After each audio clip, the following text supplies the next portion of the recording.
हत्या नहीं कर सकता हूँ। तो अपने मृत्यु बच्चे को राजरतन को छोड़ के बाबा साहब लंदन चले गए थे।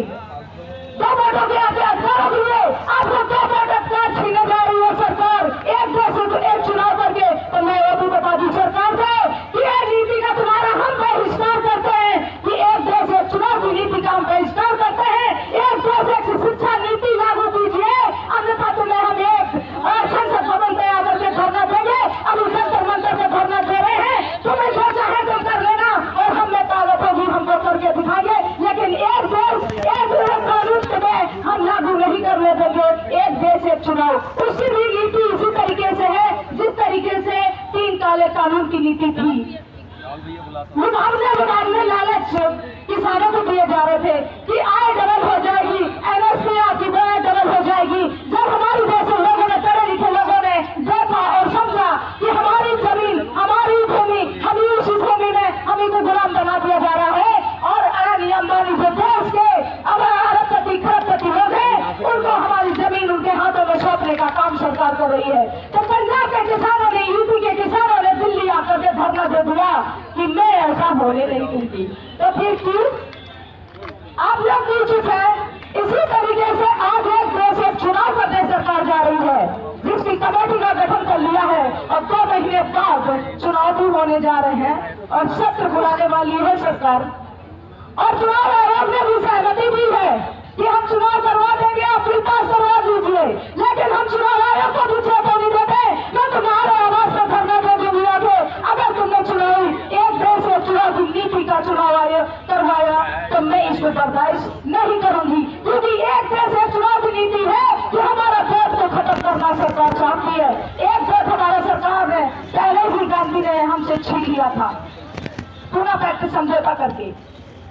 2 वोटों का अधिकार हमारा था, एक रिजर्वेशन का और एक हमारा जनरल का। तो एक वोट गांधी ने पूरा पैक्ट समझौता करके छीन लिया, दूसरा वोट हमारा सरकार एक देश एक चुनाव करके हमसे छीनना चाहती है। और वो इसी 2 महीने के बीच में ये तैयारियां चल रही है। मैं सिखाना चाहती हूँ, जिसको नहीं पता है तो सुन लीजिए क्या है एक देश एक चुनाव की नीति, क्योंकि हमने स्टडी करी, हमने सारी जानकारी ली। मैं खुले मंच से बोल रही हूँ और सीधा सरकार को मैं बताना चाहती हूँ कि जिस तरीके से राष्ट्रपति का चुनाव होता है MP MLA के द्वारा, उसी तरीके से प्रधानमंत्री नरेंद्र मोदी अपना चुनाव करवाने जा रहे हैं प्रधानमंत्री का।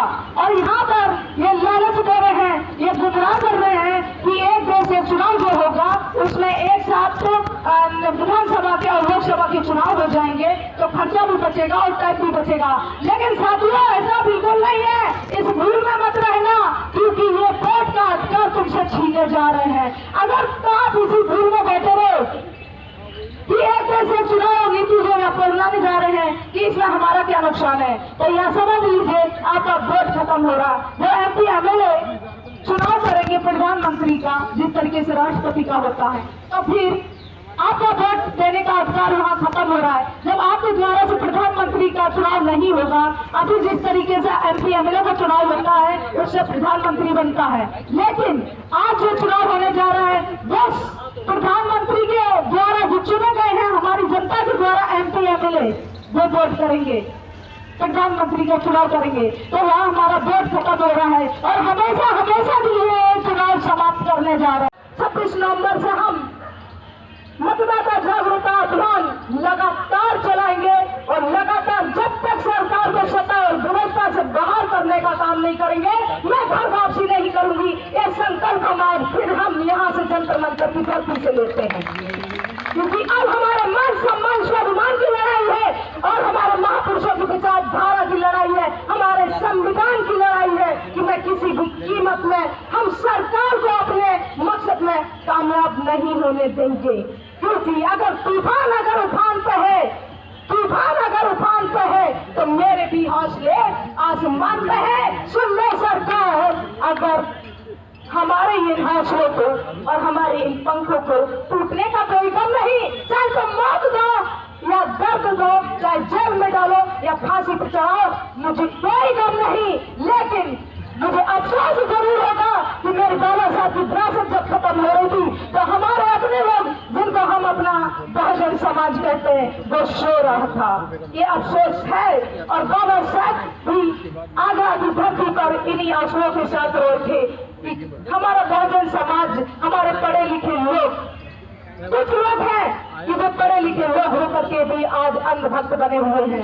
आज भी वो समझ नहीं पा रहे हैं कि हमारा संविधान हमारी रक्षा करता है, संविधान हमारे अधिकार देता है, संविधान हमारी सांसें है। लेकिन उनको लग रहा है कि ये कल्पना की लड़ाई है, कल्पना लड़ेगी। हाँ, जरूर हमारी लड़ाई है, जरूर हमारा स्वार्थ है, क्योंकि ये बाबा साहब का संविधान है तो रक्षा करना भी दायित्व हमारा है, क्योंकि मैं बाबा साहब भीमराव अम्बेडकर की बेटी हूँ। इसलिए हमारी बहन ऋतु